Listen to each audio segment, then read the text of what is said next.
Hello YouTube, this is an addendum to my previous video regarding Zombie Escape, but this time I'm not going to talk specifically about Santassination.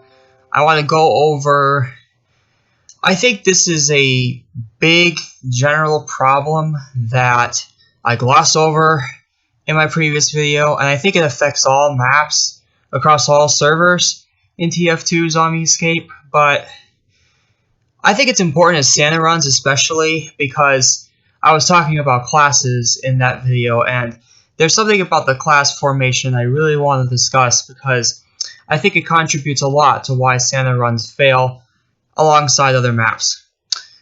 My question is, why is it that so many people in every Zombie Escape team, when they are a human, why do they pick Scout? Basically, in every Zombie Escape team I ever see in TF2, there is at least 4 scouts. If it's like a 32-player server, a 20-player server or so, almost always 4 or more scouts. And I question why. Because the scout himself does not have firepower. Now let's talk about base TF2. In base TF2, the scout is very powerful. His scattergun, that is the stock weapon he has. He can kill off people in 2 to 3 shots, point blank. Scattergun is that good. But in Zombie Escape, this is a problem. The scattergun doesn't have a good rate of fire. Yes, it does 100 damage point blank. But in Zombie Escape, zombies have way more than 100 health. They have thousands of health. 6 scattergun shots will not kill a zombie at full health. It absolutely won't. So, in Zombie Escape, compared to normal TF2, Scout does not have firepower. Now, what about the other classes? Well, there's Soldier, but there's Rocket Launcher. In Zombie Escape, the Soldier can push back zombies with ease, because the Rocket Launcher's explosions, if they're a direct hit, I'm not talking about the weapon called direct hit, I'm talking about an actual direct hit. If the zombies are directly hit by a rocket, they will be stunned for like a split second, and they will be pushed back. This is especially useful in places like the Santassination's drawbridge. In Act 1, you can push them off of pits, and they will just die. Soldier is very, very good for defense because of this. Pyros, well, I've already talked about Pyros. Pyros, with their flamethrowers, can slow down zombies. This is by far the most useful thing for defending in Zombie Escape, I believe.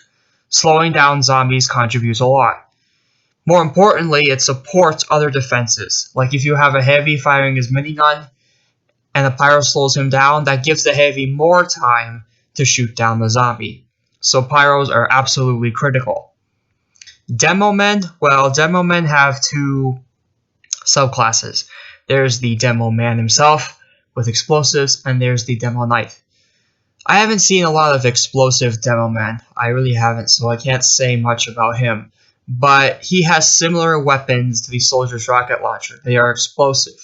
So I imagine he is just as good as the soldier is at pushing back zombies. There's also the demo knight.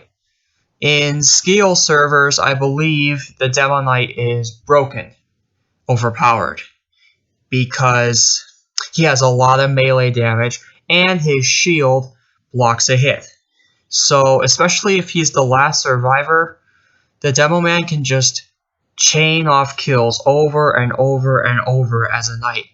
And it can take forever for the zombies to hit him down to the point where he can become infected. Now, the heavy. The heavy with his minigun is obviously a firepower extraordinaire. He specializes in firepower. He's slow, but he has great firepower. With his minigun, he can constantly shoot zombies. It has infinite ammo compared to TF2. I should mention, every weapon has infinite ammo in Zombie Escape. So the heavy can just continuously shoot zombies, and they will be pushed back, and the heavy basically works like a mobile sentry gun. Especially for bosses, too. Bosses, I'm sure they take the most damage from bullets, and the heavy, of course, is a master at firing lots of bullets in very little time. So the heavy is great for melting down bosses. Then there's the engineer. The engineer is dual purpose. The engineer can have firepower with both his shotgun and his sentry gun. I should mention in the skill servers, probably Zombie Escape and all of TF2, but at least in skill servers, engineer is nerfed, so he can't have a full level 3 sentry gun. He can have a mini sentry gun, but the mini sentry gun combined with the regular sentry gun, that should be, the mini sentry gun combined with the shotgun should be enough to clear out some firepower for the engineer. The second purpose of the engineer is to heal, because he has a dispenser. I'm not sure whether or not dispensers can be upgraded, but dispensers basically work as an AoE heal for teammates. Very, very useful, especially for bosses, because you'll just be fighting a boss in one room, so having a healer, like a dispenser, it'll make life a lot easier. The medic is not for firepower, but he is a healer, obviously, and just like the engineer, he is good at this, except the medic can only heal one player at a time. He can heal more than the engineer does, though. The sniper's a mixed bag. Basically, it depends on the sniper's ability to headshot. If he headshots a zombie, not only does it do a lot of damage, but it stuns the zombie. So if you have a sniper who has good aim, he can be of decent use. Don't bring the spy. I'd say the spy is more worthless than the scout. But people don't spam spy. They spam scout. And scout is not one of those classes that has a lot of firepower. I don't get it. People play with 4 or more scouts. Sometimes I see like 6 scouts, 7 scouts, 9 scouts. It's ridiculous. Scout does not have that much firepower, people, and firepower is how you defend in Zombie Escape, and firepower helps you win. So what is Scout good for then if he's not any good at firepower? Well, in normal TF2, the Scout is also mobile. He is the fastest of the 9 classes by default, and he has a double jump. But in Zombie Escape, the Scout's speed is nerfed. He is not nearly as fast as he is in normal TF2. I believe he's still faster than most, if not all classes, but he's down to a more regular level. He will not be able to outrun everybody. So that keeps him in line with the rest of the team, so speed is not that important. Especially if scouts are trying to rush, trigger things early, the scout speed is nerfed, so that's not a very good idea. I believe the double jump is retained in skill, and that helps with certain situations like big jumps, or in Assassination Act 3 there's Simba. You can double jump around the gate to get Simba. But I believe in other TF2 Zombie Escape servers the scout does not have a double jump.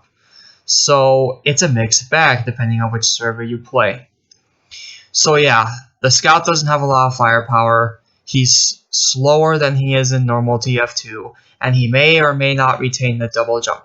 So why the hell is it that people go scout so often that most Zombie Escape teams have at least like 4 scouts? It is not it's not contributive to the team. It does not help the team. It does not benefit the team. And especially for scouts, like if the scouts become zombies early, that can be a real detriment, because now you have, it's basically a waste of players.